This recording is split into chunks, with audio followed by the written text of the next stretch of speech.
أعوذ بالله من الشيطان الرجيم. بسم الله الرحمن الرحيم. لقد أرسلنا رسلنا بالبينات وأنزلنا معهم الكتاب والميزان ليقوم الناس بالقسط وأنزلنا الحديد فيه بأس شديد ومنافع للناس وليعلم الله من ينصره ورسله بالغيب إن الله قوي عزيز. صدق الله العظيم. علم لنا إلا ما علمتنا إنك أنت العليم الحكيم. رب اشرح لي صدري ويسر لي أمري واحلل عقدة من لساني يفقهوا قولي. پناہ مانگتا ہوں میں اللہ تعالیٰ کی شیطان مردود سے. شروع کرتا ہوں اللہ کے نام سے جو بڑا مہربان بڑی رحمتوں والا ہے. تحقیق کے ہم نے بھیجے ہیں اپنے رسول نشانیاں دے کر اور اتاری ان کے ساتھ کتاب اور ترازو تاکہ لوگ سیدھے رہیں انصاف پر. اور ہم نے اتارا لوہا اس زمین میں جس میں سختی ہے اور لوگوں کے لیے نفع اور تاکہ معلوم کرے مدد کرتا ہے اس کی اور اس کے رسولوں کی بن دیکھے. بے شک اللہ تعالیٰ زور آور ہے اور زبردست. بزرگ یہ سورہ حدید کی ایک آیت ہے اور اس سورت کا نام سورۃ الحدید اسی آیت میں جو حدید کا لفظ آیا ہے اس سے رکھا گیا ہے. حدید لوہے کو کہتے ہیں اور یہ اللہ تبارک و تعالیٰ کی ایک بہت بڑی نعمت ہے. اور اللہ تبارک و تعالیٰ نے اس بات کا یہاں ذکر کیا ہے کہ یہ زمین میں یوں ہی پیدا نہیں ہو گئی. یہ جنس ارض سے نہیں ہے، زمین کی جنس سے نہیں ہے، بلکہ اللہ تبارک و تعالیٰ نے اسے اپنی جانب سے زمین میں رکھا ہے. اور آج کے دن آپ جتنی ترقیات دیکھو گے، جتنی چیزیں دیکھو گے، لوہے کے بغیر کسی چیز کا وجود نہیں ہے. اگر عمارت تعمیر ہوگی تو اس میں بھی لوہے کا استعمال ہوگا. جتنی جدید ترقیات کی چیزیں ہیں، آلات ہیں انسانی ترقی میں، آپ کو ہر چیز میں لوہا نظر آئے گا. اللہ تبارک و تعالیٰ نے اسی لیے لوہے کا بطور خاص ذکر کیا ہے اور اسی اہمیت کی جانب اشارہ کرنے کے لیے اس سورت کو اسی نام سے موسوم کیا ہے. اوپر سے تذکرہ چلا آ رہا تھا کہ کس طرح لوگ غفلت میں پڑے ہوئے ہیں اور اللہ تبارک و تعالیٰ کے لائے ہوئے احکامات سے دور ہیں، شریعت سے دور ہو رہے ہیں. اللہ تبارک و تعالیٰ نے اس کی وجہ ذکر کی تھی کہ لوگ دنیاوی نعمتوں میں پڑے ہوئے ہیں، دنیا کی نعمتوں میں مصروف ہو کر، دنیا کے جھمیلوں میں پڑ کر انسان آخرت کو اور شریعت کو بھول کر زندگی گزار رہا ہے. اللہ تبارک و تعالیٰ نے یہاں یاد دہانی کرائی ہے. اوپر ذکر کیا کہ لوگ کس طریقے سے نعمتوں میں مصروف ہو کر دنیا داری میں لگ گئے ہیں، حالانکہ اللہ تبارک و تعالیٰ چاہتے ہیں کہ لوگ، اور اس کے لیے اللہ تبارک و تعالیٰ نے رسولوں کو بھیجا تھا. اس بات کی یاد دہانی کرائی کہ ہم چاہتے ہیں کہ تم لوگ ہدایت پر رہو، تم لوگ عدل و انصاف کے ساتھ چلو، اور اسی لیے ہم نے ہر زمانے میں رسولوں کو بھیجا. اسی کا ذکر ہے کہ تحقیق کہ ہم نے رسولوں کو بھیجا کھلی ہوئی نشانیوں کے ساتھ، اور ان کے ساتھ ہم نے کتابیں اتاری اور ترازو اتارا تاکہ لوگ انصاف پر کھڑے رہیں، انصاف پر قائم رہیں. اللہ تبارک و تعالیٰ نے یہاں اس کائنات کی اور شریعت کی انبیاء کرام علیہم الصلاۃ والسلام کی بعثت کی اہم مقصد کا ذکر کیا ہے کہ انبیاء کا بعثت کا مقصد کیا ہے. اس کائنات میں اللہ تبارک و تعالیٰ نے انسان کو نائب اور خلیفہ بنایا سورہ بقرہ کے تیسری رکوع میں چوتھے رکوع کے شروع میں ذکر کیا ہے وَإِذْ قَالَ رَبُّكَ لِلْمَلَائِكَةِ إِنِّي جَاعِلٌ فِي الْأَرْضِ خَلِيفَةً کہ میں زمین پر اپنا ایک نائب بنانا چاہتا ہوں. فرشتوں نے کہا تھا قَالُوا وَتَجْعَلُ فِيهَا مَن يُفْسِدُ فِيهَا وَيَسْفِكُ الدِّمَاءَ کہ آپ ایسی چیز بنانا چاہتے ہیں جو زمین میں فساد پھیلائے اور خون بہائے. وَنَحْنُ نُسَبِّحُ بِحَمْدِكَ ہم تو آپ کی حمد و ثنا کے ساتھ تسبیح بیان کرتے ہیں. وَنُقَدِّسُ لَكَ اور آپ کی تسبیح بیان، آپ کی تقدیس بیان کرتے ہیں. اللہ تبارک و تعالیٰ نے کہا تھا انی اعلم ما لا تعلمون. اب فرشتوں نے یہ بات جو ذکر کی تھی کہ یہ ایک ایسی مخلوق ہے جو زمین میں فتنہ فساد پھیلائے گی، آپس میں ایک دوسرے کے خون بہائے گی، اس کی وجہ کیا تھی؟ کیا فرشتوں کو آگے کی باتوں کا علم تھا؟ یا فرشتوں نے یہ بات کیوں کہی تھی کہ ایک ایسی مخلوق جو زمین میں فتنہ فساد مچائے گی؟ اور مفسرین کرام نے اس کے جوابات دیے ہیں. پہلا جواب تو یہ دیا ہے کہ ان لوگوں نے لوح محفوظ میں انسان آگے کیا کرنے والا ہے اللہ تبارک و تعالیٰ کے پاس لوح محفوظ میں لکھا ہوا ہے، ان لوگوں نے پڑھ لیا تھا اور اس کا علم انہیں ہو گیا تھا. مگر مفسرین کرام کی ایک بڑی جماعت نے جو بات ذکر کی ہے وہ یہ کہ اللہ تبارک و تعالیٰ نے اس کائنات کو جب بنایا تھا تو اس میں سب سے پہلے جنوں کی پیدائش ہوئی تھی، اور جنہوں نے اس زمین کو فتنہ فساد سے بھر دیا تھا، لڑائی جھگڑوں سے بھر دیا تھا اور خون خرابے سے بھر دیا تھا. زمین میں ہر جگہ لڑائی جھگڑے، انتشار، فتنہ فساد اور آپسی جھگڑوں میں خون ایک دوسرے کے بہانے کا سلسلہ جاری تھا. اللہ تبارک و تعالیٰ نے فرشتوں کو پیدا کیا اور فرشتوں نے اس زمین میں آ کر جنات کو زمین کے اہم حصوں سے ہٹا دیا. زمین کے کچھ حصے اچھے ہوتے ہیں اور کچھ حصے بنجر کہلاتے ہیں. تو جو آبادی کے لائق تھے، جس زمین کے حصے سے انسانوں کو، لوگوں کو نفع ہو سکتا تھا، فرشتوں نے جناتوں کو وہاں سے ہٹا دیا اور جناتوں کے لیے رہنے کی جگہ پہاڑ، بیابان، جنگل، سمندری جزیرے اور پانی، یہ علاقے جناتوں کے لیے رہنے کے لیے اس زمانے میں مختص کر دیے گئے تھے کہ زمین کے جو منفعت والے حصے ہیں اس زمین کے حصے پر جنات آ جا نہیں سکتے. اسی لیے سرکار دو عالم صلی اللہ علیہ وسلم نے ذکر کیا ہے، ارشاد فرمایا ہے کہ جب شام ہوتی ہے، سورج ڈوبتا ہے اور اندھیرا چھاتا ہے، تو اس وقت حضور کی تعلیم یہ ہے کہ اپنے گھروں کے دروازوں کو بسم اللہ پڑھ کے بند کر لینا چاہیے.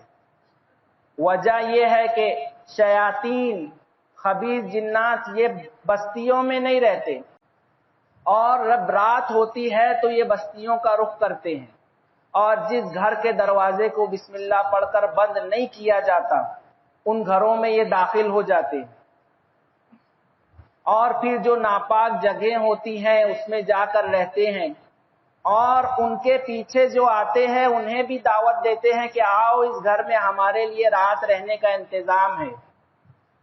جو چیزیں بسم اللہ پڑھ کر نہیں ڈھانکی گئی رات میں اس میں سے کھاتے ہیں.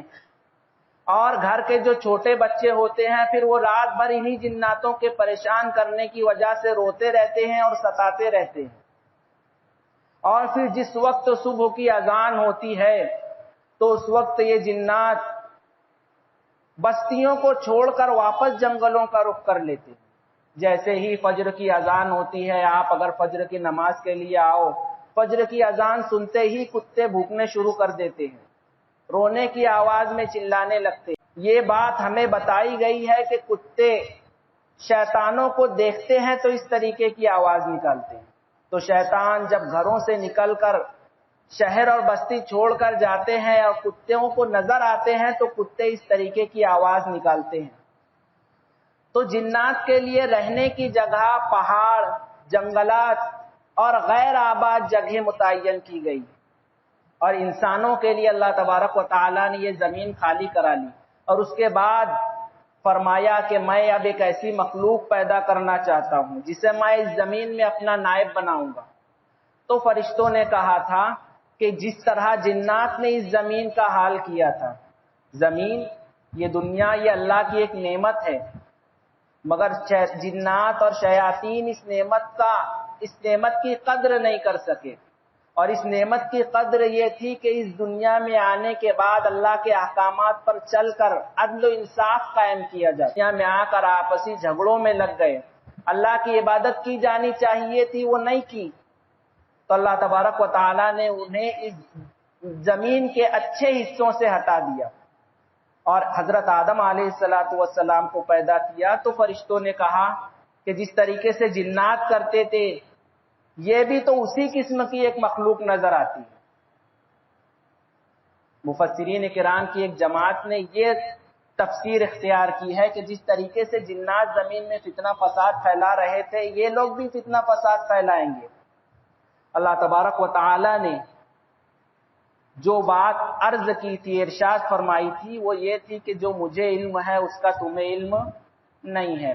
اور پھر اس کے بعد انسان کی پیدائش کا مقصد اور شریعت کا مقصد اللہ تبارک و تعالی نے اس آیت کریمہ میں ذکر کیا ہے کہ انسان کو کیوں بنایا. خلقت الجن والانس الا لیعبدون، انسان اور جنات کو ہم نے اپنی عبادت کے لیے پیدا کیا ہے. یہ ایک جملہ ہے. عبادت کے لیے سے مراد ہے، عبادت سے مراد عبادت کا ترجمہ عبادت سے کرتے ہیں، مگر عبادت جو ہے وہ بندگی کا نام ہے. بندگی، عبادت نام ہے غلامی کا، عبادت نام ہے غلامی کا. پھر شریعت کی اصطلاح میں کچھ چیزوں کو عبادت کہا گیا، کچھ چیزوں کو عبادت کہا گیا. وجہ اس کی یہ ہے کہ ایک انسان کو اللہ کی ہر حال میں بندگی اور غلامی کرنی ہے. بندگی اور غلامی کرنے کا مطلب یہ ہے جس طریقے سے غلام اپنے آقا کی ہر حال میں اطاعت اور فرما برداری کرتا ہے، اسی طریقے سے ایک انسان کو اپنی زندگی میں یعنی اللہ تبارک و تعالی جو خالق اور مالک ہے ان کی اطاعت اور فرما برداری کرنی ہے. اور اسی اطاعت و فرما برداری کرنے کی کچھ شکلیں اللہ تبارک و تعالی نے سکھائی، جیسے نماز ہے، روزہ ہے، زکوٰۃ ہے، حج ہے اور دیگر شریعت کے احکام ہیں. عبادت صرف انہی چیزوں کا نام نہیں ہے، نماز، روزہ، زکوٰۃ، بلکہ عبادت شریعت نے زندگی کے ہر شعبے میں اللہ کی اطاعت کرنے کو، حضور کے طریقے پہ چلنے کو عبادت کہا ہے. تو عبادت سے مراد وہاں پر یہ نہیں ہے وما خلقت الجن والانس الا لیعبدون کہ 5 وقت کی نماز، روزہ، حج اور زکوٰۃ ادا کرنے اور انسان آخرت میں کامیاب ہو جائے گا. نہیں، بلکہ اس دنیا میں اپنی زندگی کے ہر شعبے میں، زندگی کی ہر گھڑی میں اللہ کی اتباع کرنی ہوگی، اللہ کے احکامات ماننے ہوں گے. اگر کوئی آدمی بہت پرہیزگار ہے، زکوٰۃ دیتا ہے، حج کرتا ہے، روزے رکھتا ہے، مگر لوگوں کا مال دبا کر بیٹھا ہوا ہے، لوگوں پر ظلم و ستم کرتا ہے، تو کیا وہ آدمی کامیاب ہو جائے گا؟ اللہ کے یہاں قیامت کے دن عدالتیں ہوں گی. ان عدالتوں میں ایک حقوق اللہ کی عدالتیں ہوں گی جہاں عبادات کے متعلق پوچھ ہوگی، ایک حقوق العباد کی عدالتیں ہوں گی. حقوق العباد کی عدالتیں، ہر چیز کا حساب ہوگا. یہاں تک کہ اگر بے سینگ والی بکری کو کسی سینگ والی بکری نے مارا ہوگا تو قیامت کے دن اللہ تبارک و تعالی اس بے سینگ والی بکری کو سینگ دیں گے اور اسے کہیں گے کہ اسے مار کر اپنا بدلہ لے لے، اور اس کے بعد دونوں کو مٹی کر دیا جائے گا. تو اس کائنات میں زندگی کے ہر شعبے میں اللہ کی اطاعت و فرما برداری کرنے کا نام عبادت ہے. اور اسی کے ضمن میں نماز بھی عبادت ہوئی، کیونکہ یہ بھی اللہ تبارک و تعالی نے کرنے کا حکم دیا ہے. نماز اس لیے بلکہ اس لیے عبادت ہے کہ اللہ نے اسے اس طرح سے کرنے کو کہا ہے تو عبادت ہے. اللہ نے روزہ اس طریقے سے رکھنے کو کہا ہے تو عبادت ہے.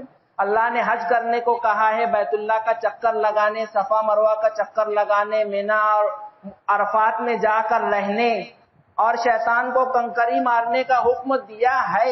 یہ اللہ نے حکم دیا ہے تو عبادت ہے. اگر اللہ نے حکم نہ دیا ہوتا تو یہ عبادت نہیں ہوتی. تو زندگی کے ہر شعبے میں اللہ کے احکامات کو ماننے کا نام عبادت ہے. اللہ تبارک و تعالیٰ نے اس آیت میں جو بات ذکر کی ہے وہ اس سے ایک درجے اوپر کی بات ہے کہ ہم اللہ کی اطاعت و فرما برداری اور بندگی کیوں کریں، کیونکہ یہی انصاف کا تقاضا ہے، یہی انصاف کا تقاضا ہے، یہی اس دنیا کو اللہ تبارک و تعالی نے بنایا اور اس میں اصل مقصد ہے دنیا میں عدل اور انصاف کا قائم کرنا، عدل اور انصاف کا قائم کرنا، یہ ہے حقیقی اس دنیا میں انسانوں کا مقصد۔ اللہ تبارک و تعالی خالق اور مالک ہیں تو اللہ کے ساتھ انصاف کرنا، یعنی اللہ کو اللہ کا حق دینا۔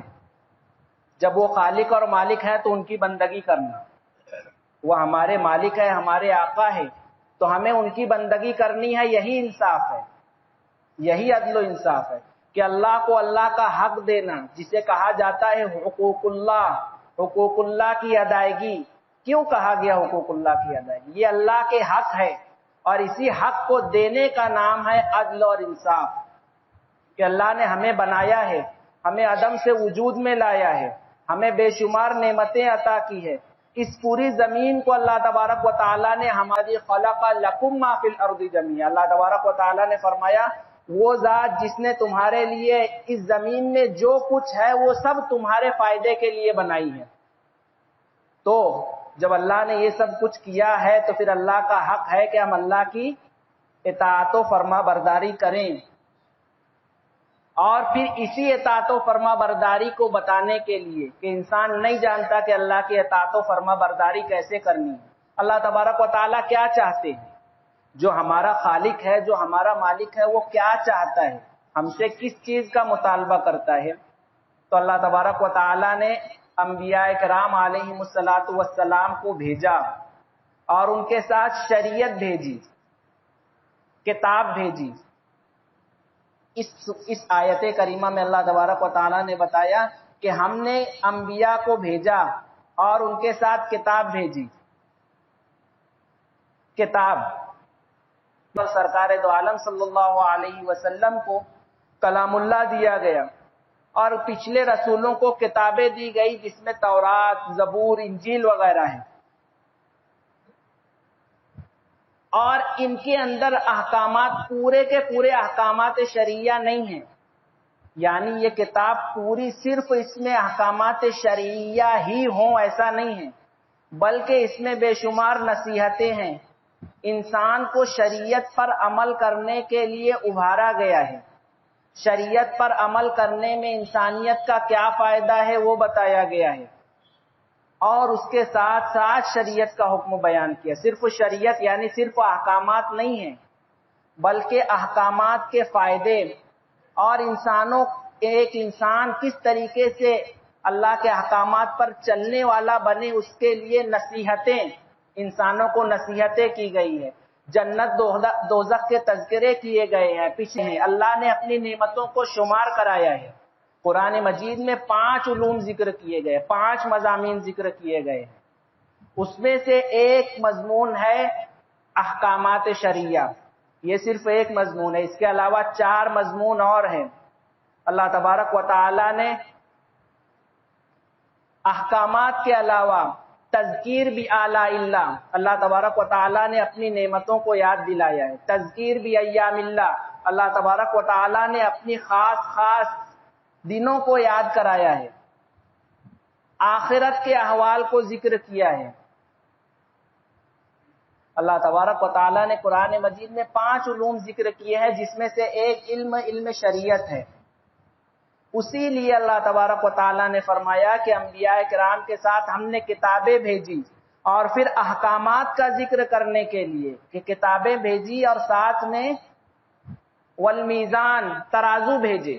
مفسرین کرام نے لکھا ہے کہ یہاں ترازو سے مراد حقیقی ترازو بھی ہو سکتا ہے جو حضرت نوح علیہ السلام کو عطا کیا گیا تھا بعض روایتوں کے مطابق، مگر جمہور مفسرین نے کہا ہے کہ اللہ نے اس دنیا میں زندگی گزارنے کے احکامات بھیجے، ایسا حکم، ایسا طریقہ جس کے ذریعے سے لوگوں میں عدل اور انصاف قائم ہے۔ جس طریقے سے ترازو کا مقصد کیا ہوتا ہے؟ ترازو کا مقصد عدل اور انصاف کا قیام ہے، اسی طریقے سے یہاں شریعت بھیجی گئی جس کا مقصد عدل اور انصاف کا قیام ہے۔ ترازو سے ہر جگہ عدل و انصاف نہیں ہو سکتا، ترازو سے صرف چیزوں میں، کسی چیز کے تولنے میں برابری ہو سکتی ہے۔ زندگی کے ہر شعبے میں عدل و انصاف کے لیے ترازو آلہ نہیں ہے، ترازو تو صرف ناپ اور تول کے لیے انصاف کا آلہ ہے۔ تو زندگی کے ہر شعبے میں انصاف کے لیے کیا چیز ہے؟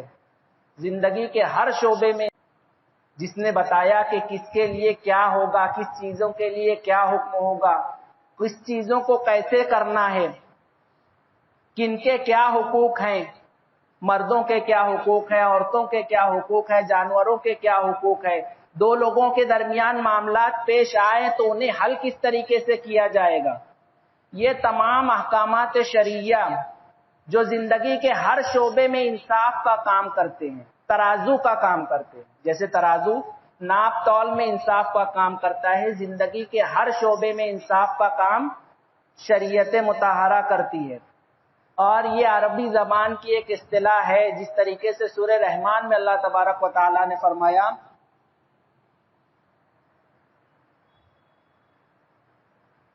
الرحمن علم القرآن خلق الانسان علمہ البیان الشمس والقمر بحسبان والنجم والشجر یسجدان والسماء رفعها۔ اللہ تبارک و تعالی نے آسمان کو بلند کیا اور ترازو قائم کیے۔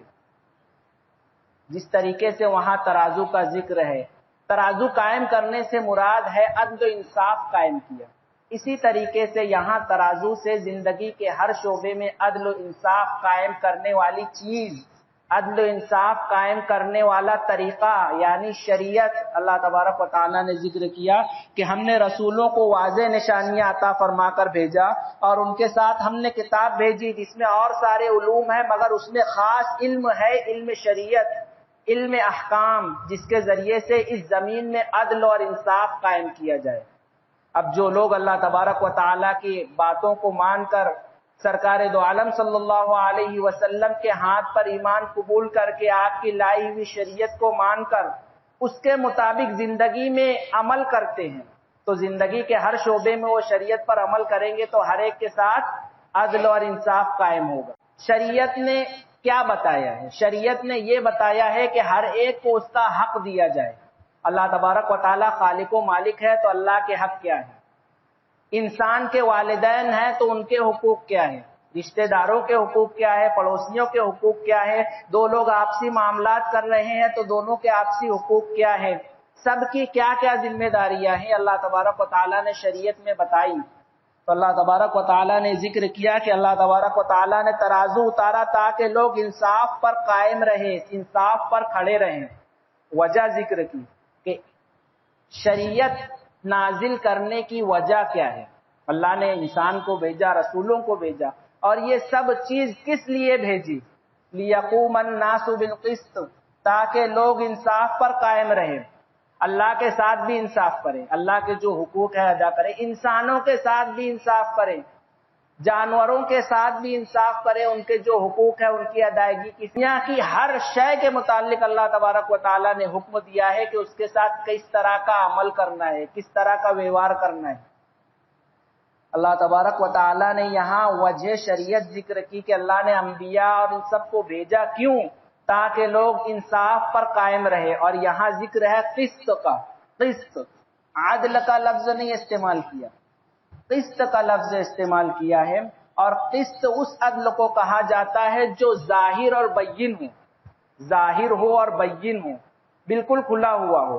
جیسے ترازو میں انصاف ہوتا ہے، ترازو کے دو پلوں میں رکھ دو، ہر ایک کو سمجھ میں آئے گا کہ یہ برابر ہے، بالکل واضح کھلا ہوا، اس میں پوشیدگی نہیں، ایک ایسا انصاف جو ہر ایک کو سمجھ میں آ جائے کہ یہ انصاف ہے، اسے کہا جاتا ہے قسط۔ ورنہ عدل جو ہوتا ہے، برابری، یہ انسان کے بس کی بات نہیں ہے۔ حقیقی برابری انسان کے، خود سرکار دو عالم صلی اللہ علیہ وسلم کے پاس معاملات آئے، آپ نے فیصلہ کیا، شریعت نے جو طریقہ بتایا ہے اس طریقے کے مطابق فیصلہ کیا۔ حضور بھی شریعت کے پابند ہیں، بتایا جاتا ہے کہ معاملات ہوں تو مدعی سے گواہ مانگے جائیں گے، مدعا علیہ قسم کھائے گا، جو آدمی دعویٰ کر رہا ہے اس سے کہا جائے گا تیرے دعوے کے ثبوت کے طور پر 2 گواہ پیش کر، اور جو انکار کر رہا ہے پہلے اس سے ثبوت مانگے جائیں گے، یہ اگر گواہ نہیں پیش کر سکا تو جس کے خلاف دعویٰ ہے اسے کہا جائے گا اب تو قسم کھا کر بتا، سامنے والے کے پاس گواہ نہیں ہے، اب تو قسم کھا کر بتا دے اور معاملہ ختم ہو جائے گا۔ حضور نے ایک زمین کے متعلق فیصلہ کیا، اس کے بعد حضور کا یہ فیصلہ قسط پر مبنی تھا، ظاہراً عدالت پر مبنی تھا، ظاہر یعنی شریعت نے جو طریقہ انصاف بتایا ہے حضور نے اس طریقے پر انصاف کر دیا، اس سے گواہ مانگے گئے، کے پاس گواہ نہیں تھے، سامنے والے سے قسم لی اور فیصلہ کر دیا گیا۔ اس کے بعد حضور نے کہا کہ میں اس دنیا میں ظاہری شریعت کے مطابق فیصلہ کرتا ہوں۔ کچھ لوگ اپنے بات رکھنے میں بہت زیادہ ماہر ہوتے ہیں، ہو سکتا ہے میں کسی ایسے شخص کے حق میں فیصلہ کروں جس کا حقیقتاً وہ حق نہیں ہے، مگر میں نے فیصلہ کر دیا کہ یہ چیز اس کی ہے، حالانکہ حقیقتاً وہ بھی جانتا ہے کہ وہ چیز اس کی نہیں ہے۔ حضور نے جب فیصلہ کر دیا پھر فرمایا اگر وہ چیز اور زمین کا وہ حصہ تیرا نہیں ہے جس کا فیصلہ میں نے تیرے حق میں کیا ہے تو کل قیامت کے دن 7 زمین کا اتنا حصہ انسان کے گلے میں طوق کی شکل میں ڈالا جائے گا۔ حضور نے فرمایا کہ میں اس کے لیے جہنم کے اتنے ٹکڑے کا فیصلہ کر رہا ہوں۔ زمین کا جو میں نے فیصلہ کیا ہے اسے دنیاوی زمین کی شکل میں فائدہ نظر آ، حقیقتاً عدل نہیں ہے جو اسے معلوم ہے، تو میں اس کے لیے جہنم کے ایک ٹکڑے کا فیصلہ کر رہا ہوں۔ یعنی حضور کہنا یہ چاہتے تھے کہ اگر وہ واقعی تیری زمین ہے تو ہی لینا، میں نے فیصلہ کر دیا، اس کا یہ مطلب نہیں کہ یہ زمین اب تیری ہو گئی، کیونکہ اللہ نے جو طریقہ بتایا ہے اس طریقے کے مطابق میں نے فیصلہ کیا۔ اب یہ حقیقت تو اللہ کو اور تم کو اور ان کو معلوم ہے کہ یہ حقیقت میں کس کی ہے۔ تو اللہ تبارک و تعالی نے قسط کا حکم دیا ہے، یعنی شریعت کے مطابق انصاف کا، حقیقتاً انصاف، یہ اللہ تبارک و تعالی اس کے لیے قیامت کا دن قائم ہوگا۔ کس کے لیے قائم ہوگا؟ حقیقی انصاف کے لیے۔ اس دنیا میں انسان عالم الغیب نہیں ہے، انسان کو غیب کا علم نہیں ہے، خود سرکار دو عالم صلی اللہ علیہ وسلم کو غیب کا علم نہیں تھا، اسی لیے آپ نے ٹکڑے کا حصہ تیرے لیے کر رہا ہوں، اگر تیری ہے تو ٹھیک ہے، ورنہ میں جہنم کے ایک ٹکڑے کا تیرے لیے فیصلہ کر رہا ہوں۔ تو اللہ تبارک و تعالیٰ نے فرمایا تاکہ لوگ قسط پر قائم رہیں، یعنی شریعت کے مطابق جو عدل ہے، اللہ تبارک و تعالیٰ نے شریعت کے مطابق، کیونکہ انسان کے بس میں اتنا ہی ہے جتنا اللہ نے رکھا ہے، لا یکلف اللہ نفسا الا وسعہا، انسان جتنا کر سکتا ہے اسی کا حکم اللہ نے دیا ہے، انسان حقیقی فیصلہ، حقیقی انصاف نہیں کر سکتا۔ اللہ نے ایسے احکامات دیے ہیں کہ اس کے قریب تر پہنچنے کی کوشش کی جائے گی، اور حقیقی انصاف اللہ تبارک و تعالیٰ کل قیامت کے میدان میں کریں گے۔ اور جب تک کے لیے اللہ تبارک و تعالیٰ کا حکم یہ ہے کہ قسط کیا جائے، یعنی جو ظاہراً انصاف لگے، جو ظاہر میں انصاف ہو، حقیقت حال تو اللہ کو معلوم ہے، اس کی حقیقت حال تک پہنچ سکے، اس لیے اللہ تبارک و تعالیٰ نے فرمایا تاکہ لوگ انصاف پر قائم رہیں، وہ انصاف جو ظاہراً شریعت کے مطابق درست ہو۔ وَأَنزَلْنَا الْحَدِيدَ فِيهِ بَأْسٌ شَدِيدٌ، اور اللہ تبارک و تعالیٰ نے لوہا اتارا جس میں سختی ہے، سخت لڑائی ہے۔ پھر اللہ تبارک و تعالیٰ نے فرمایا کہ اللہ نے دین و شریعت اتاری تاکہ لوگ انصاف پر قائم رہیں، انصاف پر قائم رہیں، اور جو لوگ حضور پر ایمان لائے ان کے درمیان شریعت کا فیصلہ ہوگا، مگر زمین کے وہ حصے جہاں سرکار دو عالم صلی اللہ علیہ وسلم کے دین پر لوگ ایمان نہیں لائے، وہاں بھی انصاف قائم کرنے کی ذمہ داری حضور کے اوپر ایمان لانے والوں پر ہے۔ ہماری ذمہ داری ہے کہ زمین کے ان حصوں میں بھی انصاف قائم کرے، لوگوں میں انصاف نہیں ہے، یعنی جو شریعت پر نہیں چل رہے ہیں، ان میں بھی شریعت قائم ہو تاکہ ہر ایک کو اس کا حق ملے، اللہ تبارک و تعالیٰ کو ان کا حق ملے، انہیں وحدہ لا شریک لہ مانا جائے، لوگوں کو آپس میں ایک دوسرے کے حقوق کی ادائیگی کا طریقہ معلوم ہو جو اللہ نے شریعت میں بتایا ہے۔ اسی لیے اس کے لیے اللہ تبارک و تعالیٰ نے فرمایا کہ ہم نے لوہا اتارا جس میں سخت لڑائی ہے، یعنی زمین کے حصے میں عدل و انصاف، عدل اور انصاف اگر بولنے کے ذریعے سے قائم ہو تو بولنے کے ذریعے سے قائم کیا جائے، اور اگر لوگ عدل و انصاف نہیں کر رہے ہیں، عدل و انصاف نہیں کر رہے ہیں تو انہیں مجبور کیا جائے کہ وہ عدل اور انصاف کے پابند بنے۔ اس کے لیے اللہ تبارک و تعالیٰ نے لوہا اتارا کہ انہیں اگر شرافت سے، سمجھداری سے بات سمجھ میں آ جائے تو ٹھیک ہے، ایسے انہیں انصاف پر کھڑا کیا جائے، یعنی لڑائی کر کے انہیں انصاف کرنے پر مجبور کیا جائے۔ اسی لیے کسی جگہ جب غزوے کے لیے سرکار دو عالم صلی اللہ علیہ وسلم فوج بھیجا کرتے تھے، اور اسلامی طریقہ بھی یہی ہے، تو جا کر صرف لڑائی کرنی نہیں ہوتی تھی، بلکہ لڑائی آخری آپشن ہے، جب کوئی دوسرا راستہ نہ بچے تو لڑائی کی جائے گی۔ پوری زمین میں عدل و انصاف قائم کرنا ہے، پوری زمین پر قبضہ کرنا مقصد نہیں ہے، شریعت کا مقصد پوری زمین پر عدل و انصاف قائم کرنا ہے جو اللہ تبارک و تعالیٰ نے بتایا ہے۔ لڑائی کرنا اور لوگوں کی زمین پر قبضہ کرنا شریعت کا مقصد نہیں ہے۔ اس لیے سب سے پہلے جب لوگ جاتے ہیں کسی ملک کے دروازے پر، حضور لشکر بھیجا کرتے تھے تو پہلا حکم تھا کہ رک جاؤ۔ پہلے یہ آواز تو نہیں آ رہی کہ وہاں ہو سکتا ہے پہلے ہی لوگ مسلمان ہوں، اور اس کے بعد دن میں سب سے پہلے انہیں دین کی دعوت دو، یعنی اس دنیا میں عدل و انصاف کرنے کا پابند بناؤ کہ تم اللہ کے ساتھ بھی عدل و انصاف کرو، اللہ کے ساتھ کسی کو شریک مت کرو، اللہ نے تمہیں بنایا ہے تو تم اس بات کو مانو کہ عبادت کے لائق وہی ہے، اور لوگوں میں جو اللہ تبارک و تعالیٰ نے احکامات دیے ہیں لوگوں میں انصاف کرنے کے لیے اس پر قائم رہو، اللہ کے انصاف کو اس زمین میں قائم کرو، لوگوں کے حقوق دو، اور اس کا طریقہ یہ ہے کہ ایمان قبول کر لو اور شریعت کے احکامات کو مان لو۔ اگر وہ اس بات کو مان لے تو اس زمین کے لیے لڑائی جھگڑا کرنا نہیں ہے، ہمیں تو انصاف قائم کرنا تھا، اور ان لوگوں نے انصاف قائم کرنے کے لیے رضامندی کا اظہار کر دیا، اللہ کو اللہ کا حق دینے کے لیے راضی ہو گئے، ہر چیز کو اس کا حق دینے کے لیے ان لوگوں نے رضامندی کا اظہار قدم۔ اگر وہ یہ نہیں مانتے ہیں تو پھر انہیں کہا جائے کہ جزیہ اور خراج ادا کریں، مطلب یہ ہے کہ ہمارے باج گزار بن جاؤ، آپ ہمارے تابع میں آ جاؤ، ہمارے ساتھ معاہدہ کر لو۔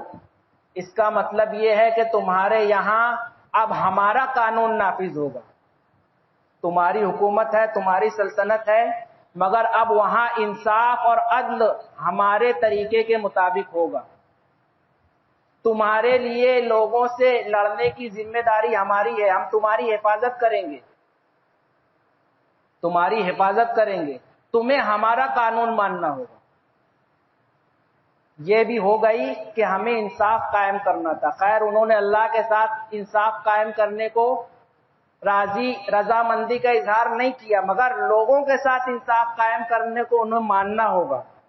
وہ کل قیامت کے دن اللہ تبارک و تعالی عدل فرمائے، ہمیں عدل و انصاف قائم کرنے کے لیے انہیں ہمارے قاعدے کے مطابق زندگی گزارنا ماننا ہوگا، اور اگر ان لوگوں نے ابھی بھی نہیں مانا تو زمین میں عدل و انصاف قائم نہیں ہوا۔ اب انہیں مجبور کیا جائے گا، ان سے لڑ کر انہیں مجبور کیا جائے گا کہ وہ لوگ زمین میں عدل اور انصاف قائم کریں، زمین میں ظلم اور ستم اور زیادتی بند کریں، ان سے جنگ کی جائے گی۔ یہ ہے آخری شکل، اور یہ بھی زمین میں عدل اور انصاف قائم کرنے کے لیے، کسی جگہ قبضہ کرنے کے لیے، کسی کو مارنے کے لیے نہیں ہے، بلکہ ہمارا مقصد زمین میں عدل و انصاف قائم کرنا ہے، زمین میں، جسے اعلاء کلمت اللہ کہا جاتا ہے، یعنی اللہ کی شریعت ہر جگہ نافذ کرنی ہے۔ اللہ کی شریعت، اللہ کے فیصلے ہر جگہ نافذ ہوں گے۔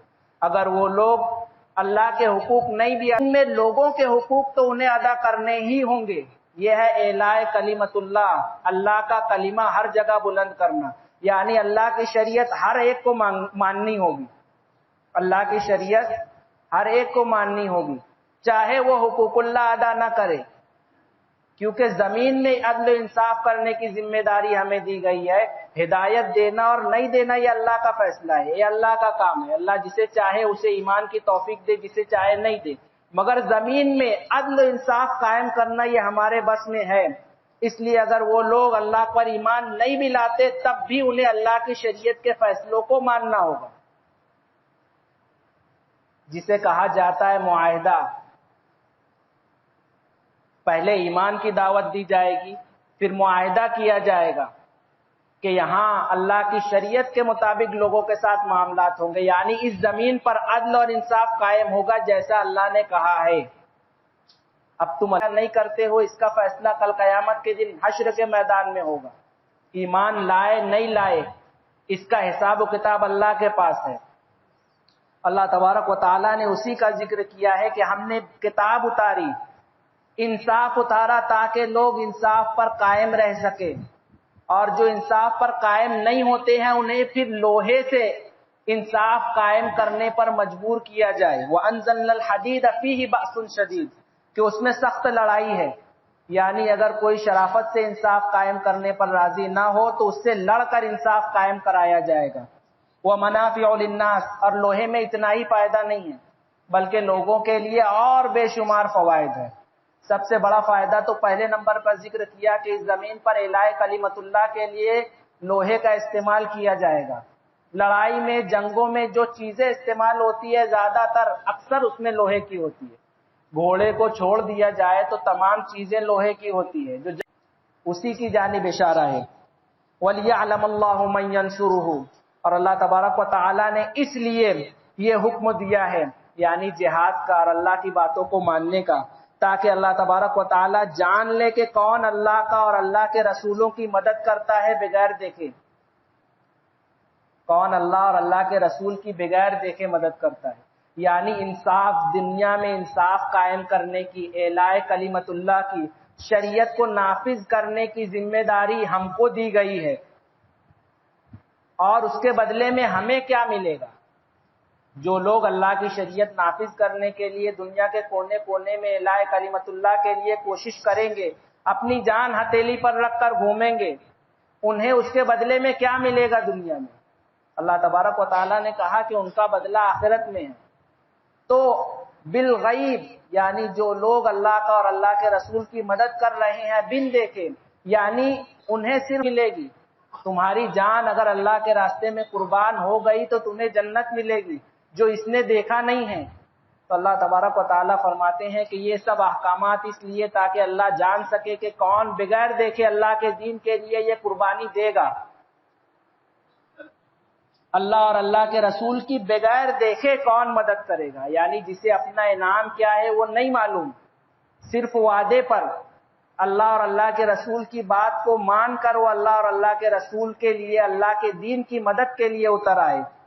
ان اللہ قوی عزیز، پھر آگے اللہ تبارک و تعالیٰ نے ذکر کیا ہے کہ یہ بات اگر پیچھے آئی ہے کہ اللہ اور اللہ کے رسول کی مدد کرنا، اللہ اور اللہ کے رسول کی مدد کرنا، تو یہ غلط فہمی میں نہ رہیں کہ اللہ تبارک و تعالیٰ کو تمہاری مدد کی ضرورت ہے، بلکہ اللہ تبارک و تعالیٰ زور آور ہے، قوی، عزیز، زبردست ہے۔ یہ تو انسان کے اپنے فائدے کے لیے اللہ تبارک و تعالیٰ وہ آخرت میں اللہ کی رضامندی کا، آخرت میں اللہ کی جانب سے انعامات کا مستحق ہو، ورنہ اللہ کو انسانوں کی مدد کی ضرورت نہیں ہے، بلکہ اللہ تبارک و تعالیٰ زور آور ہے اور زبردست ہے۔ اللہ اپنے دین کو قائم کر لیں گے، اللہ کے دین کے قیام کے لیے ہماری تمہاری ضرورت نہیں ہے۔ اسی کو سرکار دو عالم صلی اللہ علیہ وسلم نے فرمایا کہ قیامت قائم نہیں ہوگی یہاں تک کہ ہر کچے اور پکے گھر والوں کو اللہ کے دین کی بات ماننی ہوگی، چاہے عزت سے مانے یا ذلیل ہو کر، یعنی اللہ کا دین تو غالب آ کر رہے گا، اللہ کو مدد کی ضرورت نہیں ہے، مگر تم لوگوں سے جو کہا گیا ہے یہ تمہارے اپنے فائدے کے لیے کہا گیا ہے۔ تو اس پوری آیت شریفہ میں اللہ تبارک و تعالی نے انبیاء کی بعثت اور شریعت کا مقصد بیان کیا ہے کہ اس کائنات میں، اس زمین پر پہلے جنات آئے تھے جنہوں نے فتنہ اور فساد مچایا تھا، انسان آئے، اسی کے لیے انبیاء کرام علیہم الصلاۃ والسلام کو بھیجا گیا، شریعت بھیجی گئی، جہاد کا حکم دیا گیا۔ ان سب کے پیچھے جو مقصد اصلی ہے لیقوم الناس بالقسط، تاکہ لوگ انصاف پر قائم رہیں۔ اس پر قائم رہے، انصاف پر، یعنی اللہ تبارک و تعالیٰ کے ساتھ بھی انصاف کریں اور اللہ کی مخلوق کے ساتھ بھی انصاف کریں۔ اور انسان کو پتہ نہیں ہے کہ انصاف قائم کیسے کرنا ہے، تو اللہ نے شریعت بھیجی کہ اس کے مطابق زندگی گزارو۔ اس میں بتا دیا گیا ہے کیسے انصاف قائم ہوگا۔ زندگی کے جو شعبے میں پہنچو گے تمہیں دیکھنا ہے کہ ہم صحیح ہے یا غلط ہے، کسی کے ساتھ ظلم کر رہے ہیں یا انصاف کر رہے ہیں۔ یہ ہے ترازو، شریعت، اس میں دیکھ لو، پوچھ لو، تمہیں بتا دیا جائے گا کہ اس میں صحیح صورت، انصاف کی صورت کیا ہے۔ یہ ہے اللہ تبارک و تعالیٰ نے انبیاء کی بعثت کا مقصد، نزول کتاب کا مقصد اور جہاد کا مقصد ایک آیت کریمہ میں اللہ تبارک و تعالیٰ نے بیان کر دیا۔ اب آگے سے جو بنی اسرائیل ہیں، یہود و نصارہ کے بارے میں اللہ تبارک و تعالیٰ نے ذکر کیا ہے۔ آگے یہود و نصارہ کے بارے میں ذکر کیا ہے کہ وہ لوگ سرکار دو عالم صلی اللہ علیہ وسلم کی لائی ہوئی شریعت پر ایمان کیوں نہیں لاتے، اور ان لوگوں نے زندگی گزارنے کا جو طریقہ اختیار کیا ہے وہ کیوں اختیار کیا ہے۔ اللہ تبارک و تعالیٰ زندگی دے تو انشاءاللہ آئندہ ہفتہ اس کی تفسیر ہوگی۔